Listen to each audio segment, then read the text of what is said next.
Hello students, आज के हमारे अध्ययन का विषय है संविधान के प्रकार।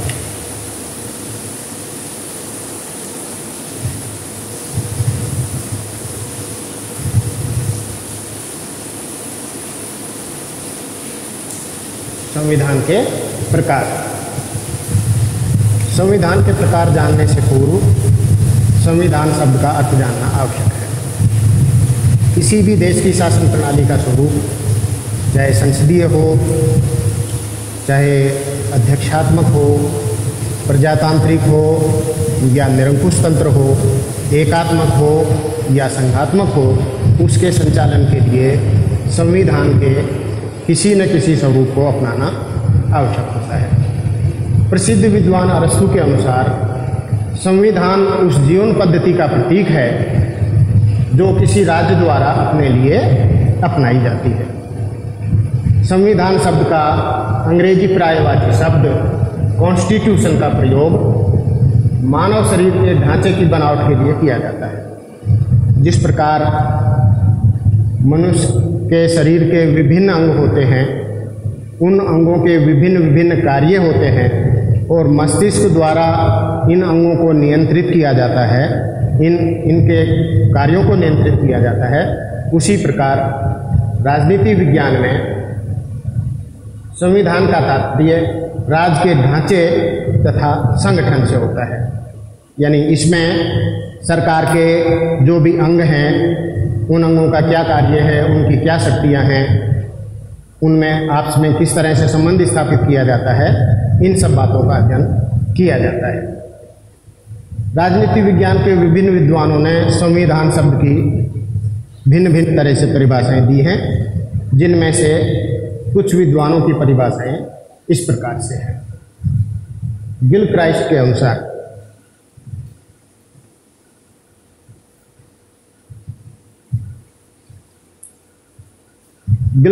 अनुसार संविधान उन लिखित या अलिखित नियमों का संग्रह है जिसके द्वारा सरकार का संगठन, सरकार की शक्तियां, इन शक्तियों का विभिन्न अंगों में वितरण तथा इन शक्तियों के प्रयोग के सामान्य सिद्धांत निश्चित किए जाते हैं। प्रोफेसर डाइसी के अनुसार वे सब कानून संविधान में सम्मिलित होते हैं जिनका राज्य के प्रभुत्व शक्ति के प्रयोग अथवा वितरण पर प्रत्यक्ष या अप्रत्यक्ष रूप से नियंत्रण होता है। ब्राइस ने संविधान की परिभाषा देते हुए लिखा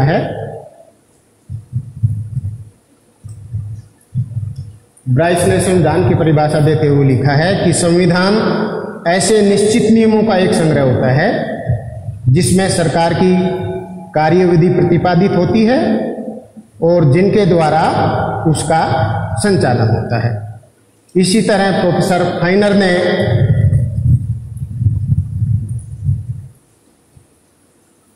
संविधान की परिभाषा देते हुए लिखा है कि संविधान आधारभूत राजनीतिक संस्थाओं की व्यवस्था होती है।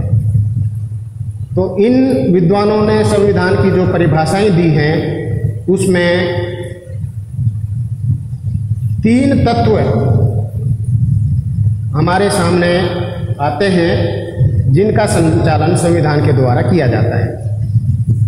जिसमें पहला है व्यक्ति का व्यक्ति के साथ संबंध स्थापित करना, दूसरा है व्यक्ति का राज्य के साथ संबंध स्थापित करना यानी शासक और शासित का संबंध निर्धारित करना, और तीसरा है सरकार के संगठन, उसके ढांचे और सरकार के विभिन्न अंगों के पारस्परिक संबंधों का निर्धारण करना। तो संविधान के द्वारा जो कार्य किया जाता है वो तीसरा कार्य ही महत्वपूर्ण है। तो इन बातों को ध्यान में रखते हुए हम अपने शब्दों में संविधान शब्द की परिभाषा इस तरह से कर सकते हैं कि संविधान राजकीय आचरण का वह विधान होता है जिसके द्वारा व्यक्ति और व्यक्ति एवं राज्य के पारस्परिक संबंधों को निश्चित किया जाता है और जिसके द्वारा सरकार के विभिन्न अंगों, उसका स्वरूप, उनकी शक्तियां एवं गठन और सरकार के विभिन्न अंगों के पारस्परिक संबंध निश्चित किए जाते हैं। तो मोटे तौर पर हम कह सकते हैं कि संविधान उन नियम एवं कानूनों का संग्रह है जिसके माध्यम से किसी भी देश की शासन व्यवस्था को संचालित किया जाता है। राजनीति विज्ञान की शब्दावली में इसकी परिभाषा देते हुए कहा जा सकता है कि संविधान राजकीय आचरण के नियमों का वह संग्रह है जिसके माध्यम से एक व्यक्ति का दूसरे व्यक्ति के साथ, व्यक्ति का राज्य के साथ अर्थात शासक एवं शासित का पारस्परिक संबंध निर्धारित किया जाता है और जिसके माध्यम से सरकार के विभिन्न अंगों, उसके संगठन, उसकी शक्तियां, उसके कार्य और उनके पारस्परिक संबंधों को निर्धारित किया जाता है। ओके, अब हम देखते हैं संविधान के प्रकार।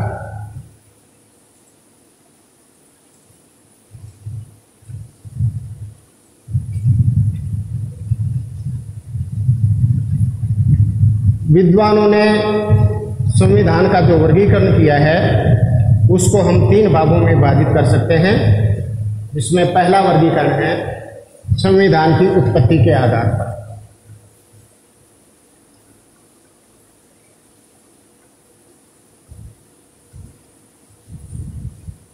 संविधान की उत्पत्ति के आधार पर। संविधान की उत्पत्ति के आधार पर संविधान के 2 रूप हैं, निर्मित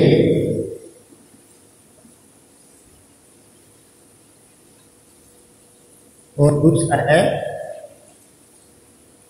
विकसित। वर्गीकरण का दूसरा आधार लिया जाता है संविधान में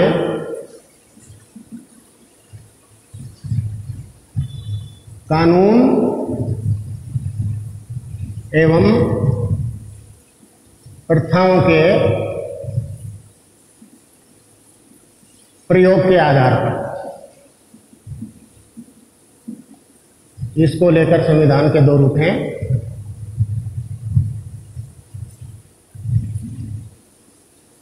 लिखित एवं अलिखित। और वर्गीकरण का तीसरा आधार है संविधान की परिवर्तनशीलता। परिवर्तनशीलता या संविधान में संशोधन के आधार पर। इसके आधार पर संविधान के 2 रूप हैं, लचीला एवं कठोर। तो संविधान के वर्गीकरण के 3 आधार हैं हमारे सामने। संविधान की उत्पत्ति के आधार पर। संविधान की उत्पत्ति के आधार पर संविधान 2 तरह का होता है, निर्मित संविधान और विकसित संविधान। निर्मित संविधान संविधान का वो रूप होता है जिसका निर्माण संविधान सभा द्वारा निर्धारित समय में किया जाता है। इसके अधिकांश भाग लिखित होते हैं और लिखित होने की वजह से यह संविधान कठोर भी होता है। लेकिन इसका यह तात्पर्य नहीं है कि यह संविधान विकसित नहीं होता। समय के अनुसार यह संविधान विकसित भी होता है। संविधान का दूसरा प्रकार है विकसित संविधान। इस तरह के संविधान का निर्माण संविधान सभा जैसी किसी संस्था के द्वारा नहीं किया जाता, बल्कि ये समय और परिस्थिति के अनुसार विकसित होते हैं, जो कानूनों, प्रथाओं, रीति रिवाजों, न्यायालय के निर्णयों पर आधारित होते हैं। ब्रिटेन का संविधान विकसित संविधान का श्रेष्ठ उदाहरण है। संविधान के वर्गीकरण का दूसरा आधार है संविधान में प्रथाओं एवं कानूनों का अनुपात। इसके आधार पर संविधान के 2 रूप हैं, लिखित संविधान और अलिखित संविधान। लिखित संविधान से हमारा तात्पर्य है कि जिस संविधान का अधिकांश भाग लिखित हो, यानी जिसमें कानूनों का संग्रह लिखित रूप से किया गया हो। गार्नर ने इसकी परिभाषा देते हुए कहा है कि लिखित संविधान उसे कहते हैं जिसके आधारभूत उपबंध एक या अनेक लेख पत्रों में लिपिबद्ध किए गए हों।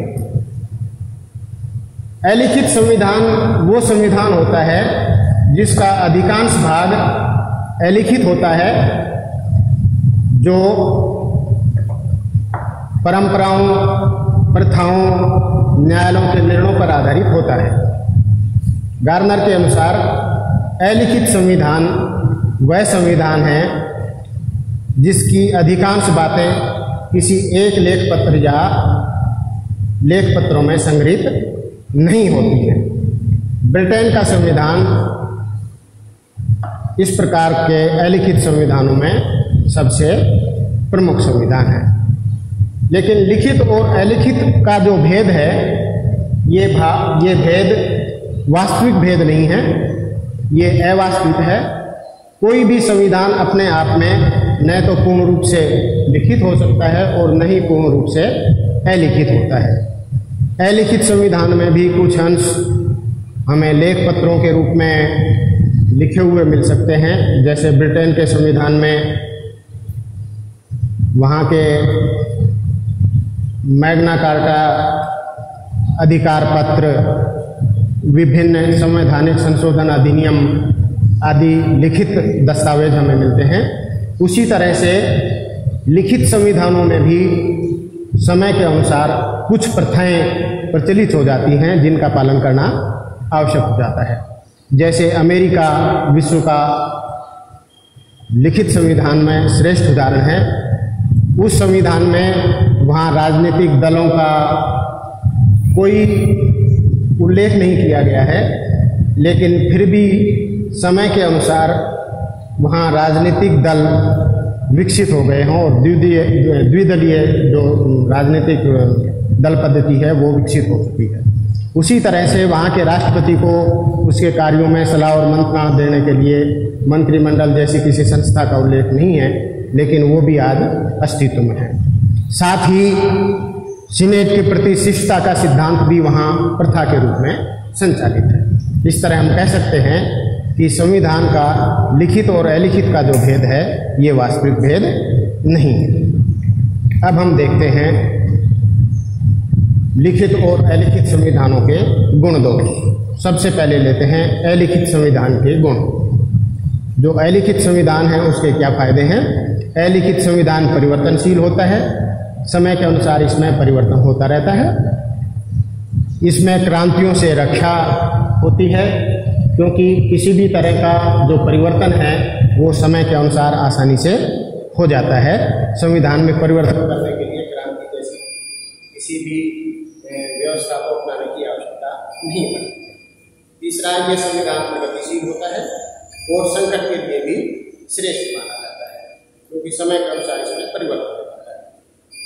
अलिखित संविधान के अपने कुछ दोष भी हैं, जिसमें पहला है अस्पष्ट और अनिश्चित, क्योंकि इसका कोई लिखित रूप नहीं होता। ये प्रथाओं और रीति रिवाजों पर आधारित होता है, इसलिए अस्पष्ट और अनिश्चित होता है। न्यायाधीशों के हाथों का खिलौना होता है, क्योंकि लिखित दस्तावेज के अभाव में न्यायाधीश जैसे इसकी व्याख्या करते हैं उसी के अनुसार इस संविधान को माना जाता है। नागरिकों के अधिकारों की रक्षा करने में यह संविधान असमर्थ रहता है। साथ ही जो नए लोकतंत्रीय देश होते हैं उनकी शासन व्यवस्थाओं के लिए ये उपयुक्त नहीं होता, और जहाँ संघात्मक शासन व्यवस्था होती है उसमें भी ये संविधान अनुकूल है, क्योंकि संघात्मक शासन व्यवस्था के लिए लिखित संविधान, शक्तियों का विभाजन, सर्वोच्च न्यायपालिका आदि संस्थाओं का होना आवश्यक। इसी तरह से हम देखते हैं लिखित संविधान के गुण। लिखित संविधान स्पष्ट और निश्चित होता है, इसकी व्याख्या करने में कोई कठिनाई नहीं होती। नागरिकों के अधिकारों की इसमें पूर्ण सुरक्षा होती है और अल्पसंख्यकों के अधिकार की भी इसमें रक्षा की जाती है। अब लिखित संविधान के अपने कुछ दोष भी हैं, जैसे राष्ट्र के विकास के साथ विकसित नहीं हो पाता। इसको समय और परिस्थिति के अनुसार विकसित करने के लिए संशोधन की विशेष प्रक्रिया को अपनाना पड़ता है, इसलिए देश के विकास में बाधा होता है। क्रांति का इसमें भय रहता है, क्योंकि परिवर्तन करने के लिए इसमें विशेष प्रावधान रहते हैं जिन्हें अपनाना बहुत ही मुश्किल हो जाता है और अधिकारों की रक्षा के लिए भी जरूरी नहीं है कि संविधान की रक्षा के लिए भी आवश्यक हो। संविधान के वर्गीकरण का तीसरा आधार है परिवर्तनशीलता या संविधान में संशोधन। इसके आधार पर संविधान को 2 भागों में विभाजित किया जाता है, लचीला संविधान और कठोर संविधान। लचीला संविधान वो संविधान होता है जिसमें कानून निर्माण की प्रक्रिया के अनुसार ही संशोधन किया जा सकता है, जिसमें संशोधन के लिए संसद के किसी विशिष्ट अधिवेशन की आवश्यकता नहीं होती। कठोर संविधान वो संविधान होता है जिसमें संशोधन करने के लिए एक निश्चित प्रक्रिया अपनाई जाती है और संघात्मक शासन व्यवस्थाओं में तो जिन विषयों का संबंध राज्यों से होता है उनका संशोधन करने के लिए विशेष प्रक्रिया अपनाई जाती है। धन्यवाद।